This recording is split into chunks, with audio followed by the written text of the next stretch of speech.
Assalamualaikum warahmatullahi wabarakatuh.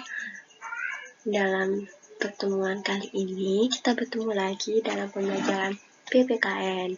Oke. Nah, dalam pertemuan kali ini kita akan membahas kita akan belajar mengenai lembaga negara yang ada di Indonesia. Sering kalian dengar mengenai lembaga negara yang ada di Indonesia ini apa saja? Ya, mungkin kalian pernah mendengar presiden, ini ya, presiden, apalagi mungkin DPR serta MPR ya. Nah, semua lembaga negara ini itu mempunyai tugas dan fungsi untuk menjalankan roda pemerintahan. Oke. Nah, namun pada pertemuan kali ini kita akan fokus membahas tentang tiga lembaga negara yang ada. Fokusnya itu 3 ya. Kita akan membahas pada pertemuan kali ini. Yang pertama, lembaga legislatif. Apa itu lembaga legislatif, anak-anak? Nah, lembaga legislatif ini itu tugasnya membuat suatu peraturan perundang-undangan. Nah, legislatif ini itu terdiri dari MPR yang pertama, DPR, dan DPD. Oke. Nah, setelah lembaga legislatif, lembaga negara yang kedua itu yang akan kita bahas adalah lembaga eksekutif. Nah, lembaga eksekutif ini itu lembaga yang memegang kekuasaan pemerintahan. Jadi, lembaga eksekutif ini itu sebagai roda pemerintahan yang menjalankan. Oke.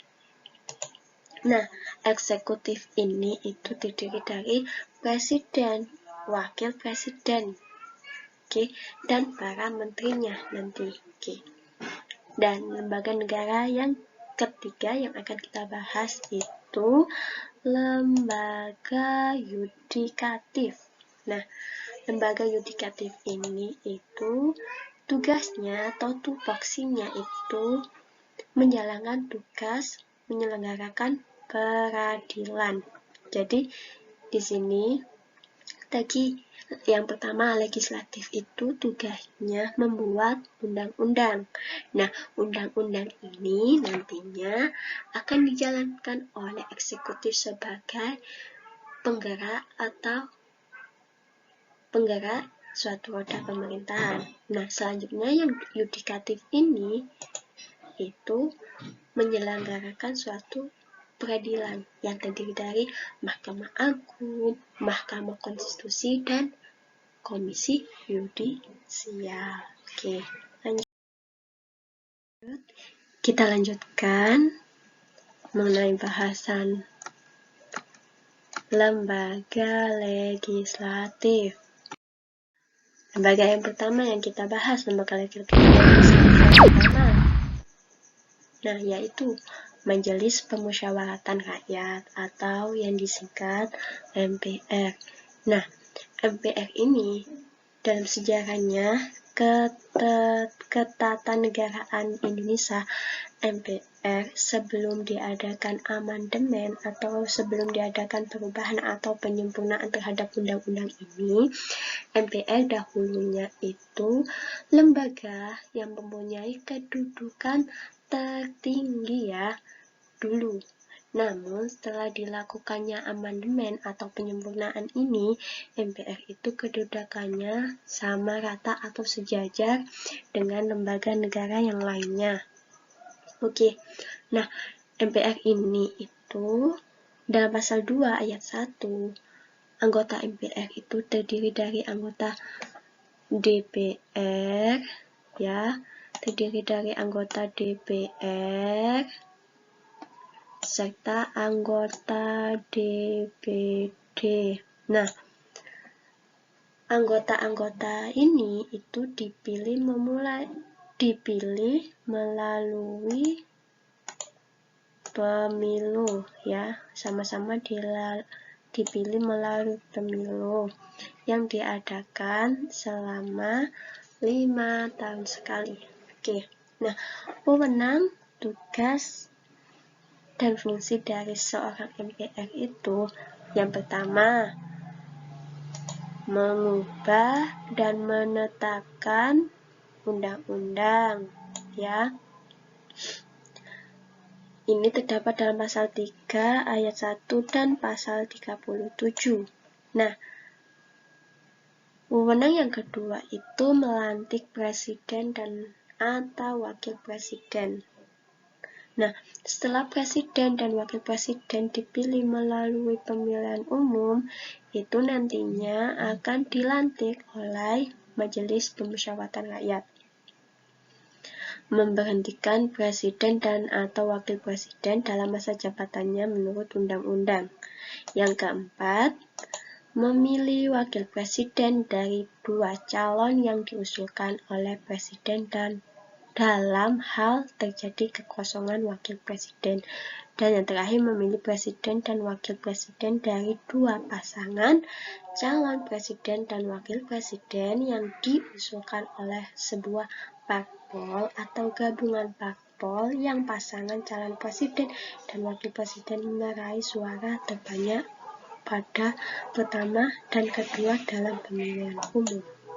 Ya, bisa dibaca sampai ini terdapat, kalian buka juga dalam undang-undang kalian pasal 8 ayat 3. Oke. Selanjutnya, lembaga legislatif yang kedua yaitu DPR atau Dewan Perwakilan Rakyat. Nah, DPR ini dalam pasal 20 ya, pasal 20 ayat 1 ini, DPR itu memegang kekuasaan untuk membuat undang-undang. Dan tadi ya, anggota DPR dipilih melalui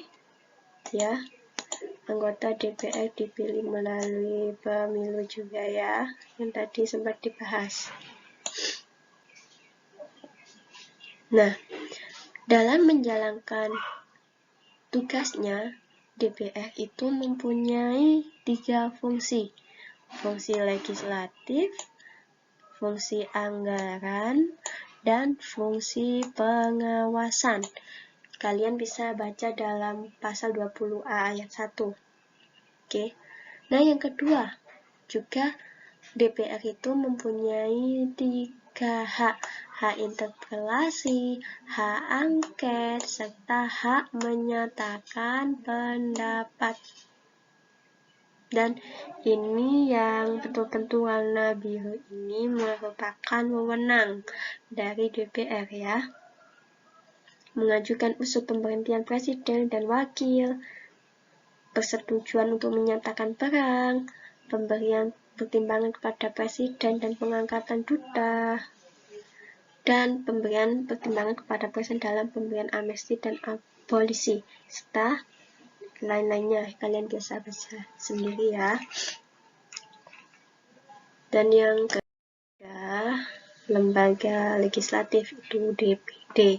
Nah, anggota DPD ini dipilih dari setiap provinsi melalui pemilu. Nah, anggota DPD dari setiap provinsi ini jumlahnya sama dan jumlah seluruh anggota DPD itu tidak lebih dari 1/3 jumlah dari anggota DPR ya. Ingat, tidak lebih dari 1/3. Oke. Nah, anggota DPD ini dibandingkan dari jabatannya yang syarat-syarat dan tata caranya diatur juga dalam undang-undang. Ini dalam pasal 22D ayat 4. Oke. Setelah kita membahas tentang tadi lembaga legislatif ada MPR, DPR, dan DPD, kita memasuki pembahasan mengenai lembaga negara yang kedua, yaitu lembaga eksekutif. Oke. Nah, eksekutif ini tuh ada presiden, wakil presiden. Nanti Dalam menjalankan roda pemerintahannya, presiden dan wakil presiden ini akan dibantu oleh menteri-menterinya. Jadi presiden dan wakil presiden ini tidak bisa menghandle pekerjaan yang banyak ini. Jadi presiden dan wakil presiden itu mengangkat menteri-menteri untuk membantu kerja mereka. Nah, calon presiden, yang nantinya akan mencalonkan presiden dan wakil presiden itu harus seorang warga negara Indonesia sejak kelahirannya, sejak dilahirkan di Indonesia, dan tidak pernah menerima kewarganegaraan lain karena kehendak sendiri. Tidak pernah mengkhianati negara. Jadinya calon presiden dan wakil itu tidak boleh melakukan tindak kriminalitas, serta mampu secara rohani dan jasmani untuk melaksanakan tugas serta kewajiban sebagai presiden dan wakil. Nah, presiden dan wakil presiden dipilih dalam satu pasangan secara langsung oleh rakyat dalam pemilu ya. Presiden dan wakil presiden memegang jabatan selama 5 tahun. Wah, nggak kelihatan ya, Nana. Selama 5 tahun. Oke, kita hapus dulu ya. Oke. Selama 5 tahun. Dan sesudahnya dapat dipilih kembali dalam jabatannya yang sama, hanya untuk 1 kali masa jabatan. Jadinya ini pemilihan presiden dan wakil itu selama 5 tahun sekali ya. Nah, sesudahnya dapat dipilih kembali dalam jabatan yang sama dalam 1 kali lagi. Nah, sebelum dilakukan amandemen ini, dulu pada era Orde Baru atau tepatnya dalam pemerintahan Presiden Soeharto ini, dalam jabatan pemegang presiden ini itu tidak ada batasannya. Nah, pada Orde Baru itu Presiden Soeharto kurang lebih menjabat sebagai presiden itu hampir 32 tahun. Jadinya di situ masih belum ada peraturan atau undang-undang yang mengatur tentang berapa lama jabatan presiden itu dan berapa kali presiden untuk jabatan presiden itu bisa diduduki, seperti itu. Jadinya dulu belum ada pembatasan mengenai berapa lama kita atau seseorang itu bisa menjabat sebagai presiden, dan setelah amandemen ini ada masa tenggangnya yaitu 5 tahun seperti itu. Nah, wewenang, kewajiban, dan hak presiden dan wakil presiden ini banyak sekali, ada kurang lebih 17 ya Nana. Oke. Memegang kekuasaan pemerintah, jadinya presiden dan wakil presiden serta menteri-menterinya itu memegang kekuasaan pemerintahan. Jadi yang menjalankan roda pemerintahan ini presiden, wakil presiden, serta dibantu dengan menteri-menterinya yang diangkat dan bertanggung jawab langsung. Ini ya, di poin ke-15. Pengangkatan dan perhentian menteri-menteri dilakukan secara langsung oleh presiden. Jadinya menteri nantinya akan dilantik dan akan diberhentikan oleh presiden sendiri ya. Menetap peraturan pemerintah, memegang teguh undang-undang dasar dan menjalankan segala undang-undang dan peraturan dengan seluruh-seluruhnya, serta berbakti kepada nusa dan bangsa. Nih, memberi kasih rehabilitasi atas pertimbangan MA dan lain sebagainya ya. Nah, selanjutnya kita memasuki lembaga yudikatif, bahasan terakhir dalam pertemuan kali ini. Nah, lembaga yudikatif itu lembaga yang memegang kekuasaan kehakiman atau pengadilan. Oke, nah yang pertama dalam lembaga yudikatif ini itu ada Mahkamah Agung. Nah, Mahkamah Agung ini diatur dalam Undang-Undang Dasar 1945 pasal 24A. Nah, Mahkamah Agung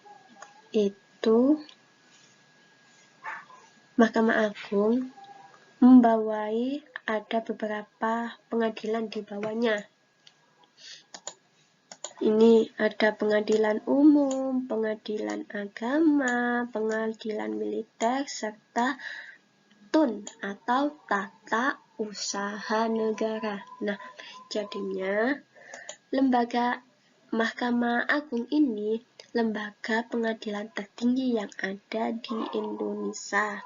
Nah, pengadilan umum, agama, militer, dan tata usaha negara atau TUN ini itu lembaga pengadilan yang ada di bawah Mahkamah Agung ini ya. Oke. Nah, tugas kewajiban wewenang dari Mahkamah Agung. Yang pertama, berwenang mengadili pada tingkat kasasi. Oke, menguji peraturan perundang-undangan di bawah undang-undang. Apa kalian masih ingat mengenai hierarki atau tata urutan perundang-undangan? Ya.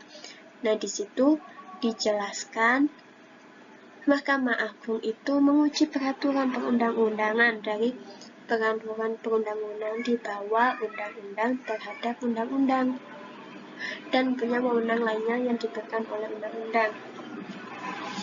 Mengajukan 3 orang anggota hakim konstitusi serta memberikan pertimbangan dalam hal presiden memberi gerasi serta rehabilitasi. Oke.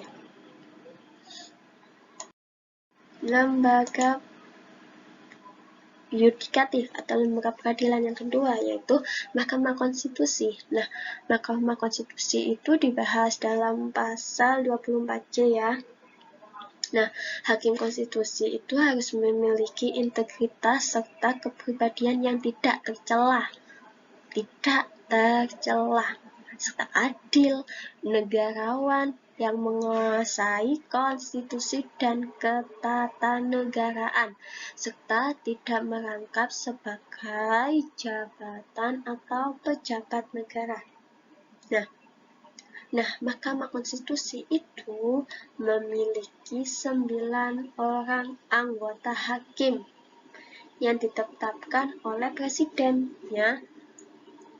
Hakim dalam Mahkamah Konstitusi ini ditetapkan oleh presiden. Oh maaf, tulisannya nggak kelihatan. Nah, presiden. Nah, hakim konstitusi ini diajukan oleh 3 lembaga negara, yaitu yang pertama tadi MA, DPR, dan Presiden. Nah, masing-masing lembaga negara ini MA mengajukan 3 calon hakim, DPR juga mengajukan 3 calon hakim, serta Presiden juga mengajukan 3 calon hakim. Nah, kewajiban dan wewenang. Berwenang mengadili tingkat pertama dan terakhir, putusannya bersifat final untuk menguji undang-undang terhadap undang-undang dasar. Nah, memutus sengketa kewenangan lembaga negara yang kewenangannya diberikan oleh undang-undang dasar, memutus pembubaran partai politik, dan memutus perselisihan tentang hasil pemilihan umum. Nah, mungkin yang masih hangat di ingatan kalian itu mengenai memutus perselisihan tentang hasil pemilu. Nah, dalam pemilihan presiden Jokowi dengan Pak Prabowo ini hasilnya itu diputuskan oleh Mahkamah Konstitusi karena dari salah satu calon presiden, yaitu tepatnya Pak Prabowo itu merasa ada kecurangan dan kejanggalan. Nah, itu kasusnya diselesaikan di Mahkamah Konstitusi. Oke. Dan yang terakhir itu kekuasaan kehakiman itu komisi yudisial. Nah, komisi yudisial ini dijelaskan pada pasal 24B. Anggota komisi yudisial harus mempunyai pengetahuan dan pengalaman di bidang hukum. Oke, di bidang hukum. Nggak bisa ya, di bidang hukum. Serta memiliki integritas dan kepribadian tidak tercela. Oke. Anggota komisi yudisial diangkat dan diberhentikan oleh Presiden dengan persetujuan DPR.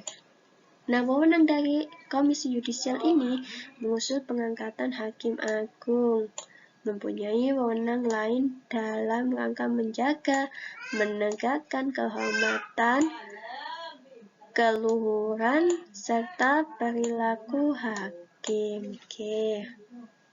Nah, sekian pembelajaran hari ini dari saya. Tetap stay at home, jangan kemana-mana. Kita berdoa semoga pandemi ini segera berakhir dan kita bisa belajar tatap muka lagi, bertemu di sekolah. Oke?